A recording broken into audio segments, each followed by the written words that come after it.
ये इसमें सेलेक्ट नहीं हो पाएंगे और वही अगली बार जाकर के बच्चे जो है वो बड़े हो जाएंगे और वही बच्चे फिर चिल्लाएंगे कि हमको रिलैक्सेशन दो। तो आज तो तुम्हें बहुत कड़वा लगा है, लेकिन 22 से फिर 18 से 23 रखना कहीं ना कहीं गलत है, क्योंकि मान लीजिए कि 4 साल 5 साल पर एक जाके वैकेंसी आती है। तो देखिए अगर इसको अगर बेस बनाया जाएगा तो फिर समझ लीजिए कि तब आपको पीएससी में भी रिलैक्सेशन देना पड़ेगा, ठीक है। क्योंकि पीएससी और सिविल दोनों के सामने आ रही है कि क्या सिर्फ जेल वार्डन में ही ये रिलैक्सेशन मिलने वाला है या फिर इसके साथ साथ जितनी भी वैकेंसीज आई हैं उनमें भी ये रिलैक्सेशन मिल सकता है। जैसे मान लीजिए कि हेलो साथियों, और कैसे हो आप लोग? उम्मीद करता हूँ सब लोग बेहतर होगे, अच्छे होगे, आप लोग ध्यान रख रहे होगे और अपनी आगामी परीक्षाओं की तैयारी बहुत ही बढ़िया और मन लगा कर रहे होगे। दोस्तों देखिए, जैसा कि आप में से बहुत सारे लोगों को पता चल गया होगा कि एक नोटिस वायरल हुआ था जिसमें ये पता चला था कि जेल वार्डन की जो भर्ती होने वाली, जिसमें 2800 पद होने वाले, जिसका आवेदन जो है वो इसी माह यानी कि अप्रैल में ही लास्ट से लेना शुरू हो जाएगा। तो उसमें 3 साल का एज का रिलैक्सेशन का बात हुआ है, ठीक है। मुझे पूरा विश्वास है कि आप में से बहुत सारे बच्चों को ये बात पता चल गई होगी, ठीक है।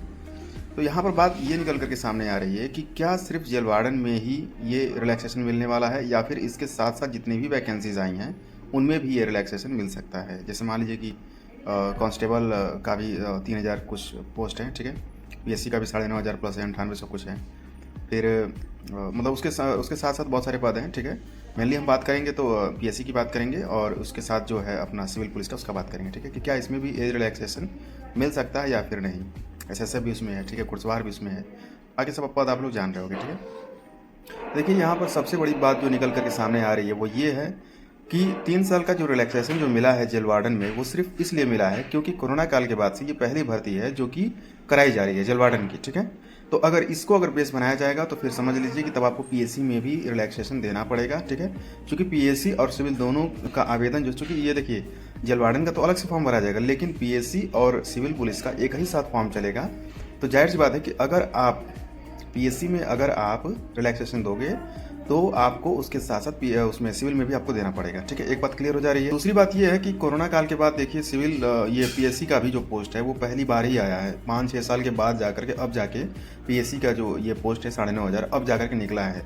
तो मुझे लगता है कि इसमें भी रिलैक्सेशन मिलने वाला है। कम से कम मान के चलिए कि अगर उसमें 3 साल मिल रहा है तो इसमें भी 3 साल से कम नहीं मिलेगा।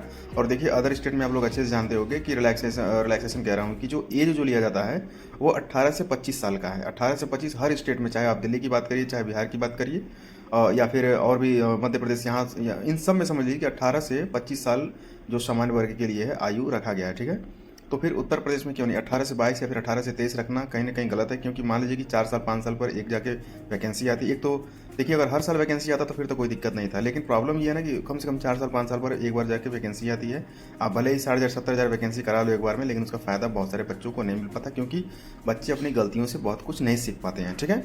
वही अगर मान लीजिए कि अगर 20-20 हज़ार करा के अगर हर 2 साल पे चाहे 1.5 साल पर अगर भर्ती कराएगा तो जाहिर सी बात है कि 20 हज़ार अगर भर्ती ले रहा है इस बार, तो जो बाकी जो बच्चे छटेंगे वो अपनी गलतियों में सुधार करके अगली बार अच्छे से प्रदर्शन कर सकते हैं। लेकिन अगर सीधे सीधे आप 60,000 भर्ती करा ले रहे हो, चाहे 70,000 करा ले रहे हो, तो बच्चे जो गलतियां करते हैं उसमें उनको समझ में तो आता है कि क्या गलती करके आए, लेकिन फिर उसको सुधार नहीं पाते हैं बच्चे, ठीक है। दूसरी बात इसमें ये निकल करके सामने आ रही है कि बच्चे जो है काफ़ी ज़्यादा परेशान हो जा रहे हैं। वो बच्चे जिनकी आयु 18 से लेकर के 22 साल है, वो ये कह रहे हैं कि भैया देखिए रिलैक्सेशन के लिए बात आप लोग मत करिए। अरे पागलो, तुम लोगों को क्या लगता है ये बताओ कि 25,000 26,000 पोस्ट आने वाला है, ठीक है। तो तुम्हें क्या लगता है कि 30 लाख जो फॉर्म पड़ेगा उसमें से सबका सिलेक्शन हो जाएगा? तुम में से बहुत सारे बच्चे ऐसे होंगे जो इसमें सेलेक्ट नहीं हो पाएंगे और वही अगली बार जा करके बच्चे जो है ना वो बड़े हो जाएंगे और वही बच्चे फिर चिल्लाएंगे कि हमको भी रिलैक्सेशन दो। तो आज तो तुम्हें बहुत कड़वा लग रहा है, लेकिन कल तुम ही खुद मांगोगे एज में रिलैक्सेशन, ठीक है, तब तुम्हें समझ में आएगा।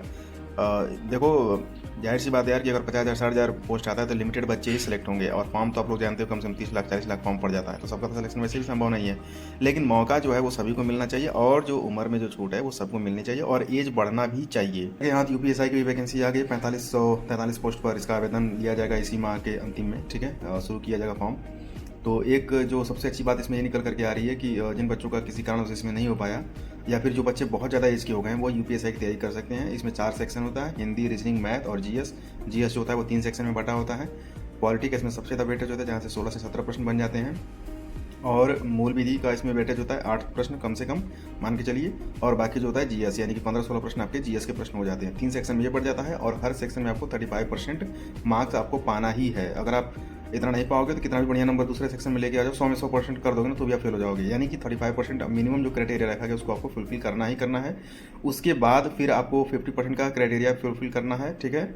उसके बाद फिर आपकी मेरिट लगेगी। ठीक है, पहले ऐसा नहीं था। पहले क्या था कि हर सब्जेक्ट में और ओवरऑल भी 50% था, जिसकी वजह से सीटें काफ़ी खाली रह जाती थी और पेपर भी काफ़ी मतलब टफ हो जाता था उसमें 2017 वाला।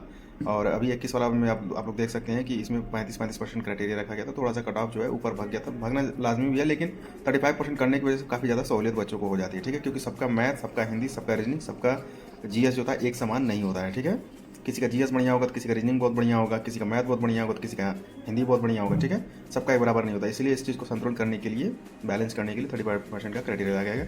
तो आप लोग चाहो तो यूपीएससी की भी तैयारी कर सकते हो। उसके लिए आप पहले प्रीवियस ईयर उठा के देख लो। घटना चक्र का आप मंगा सकते हो या फिर यूथ पब्लिकेशन का आप मंगा सकते हो। ठीक है, उसको मंगाइए, प्रीवियस उसमें लगाइए। आप लोग 14 शिफ्ट में एग्जाम हुआ था। ठीक है, उसको जाइए पूरा बढ़िया से लगाइए और अपना एनालिसिस करिए, देखिए कि आप कहाँ स्टैंड करते हैं। ठीक है, तो बाकी कांस्टेबल की तैयारी आप लोग करते रहिए अच्छे से, और भर्तियाँ आने वाली हैं और सभी लोग अच्छे से तैयारी करिए। और इस बार मुझे पूरा आशा ही नहीं, पूर्ण विश्वास भी है कि आप में से बहुत सारे बच्चों का सिलेक्शन इस बार डेफिनेटली हो जाएगा। ठीक है, 26 में आप लोग पक्का है कि नौकरी आप लोग पा जाओगे। तो चलिए ठीक है दोस्तों, मिलता हूँ मैं फिर मैं आप लोगों से किसी अगली वीडियो में अगली इन्फॉर्मेशन के साथ। तब तक आप लोग अपना बढ़िया से ध्यान रखिए, अच्छे से रहिए। सभी को ऑल द बेस्ट।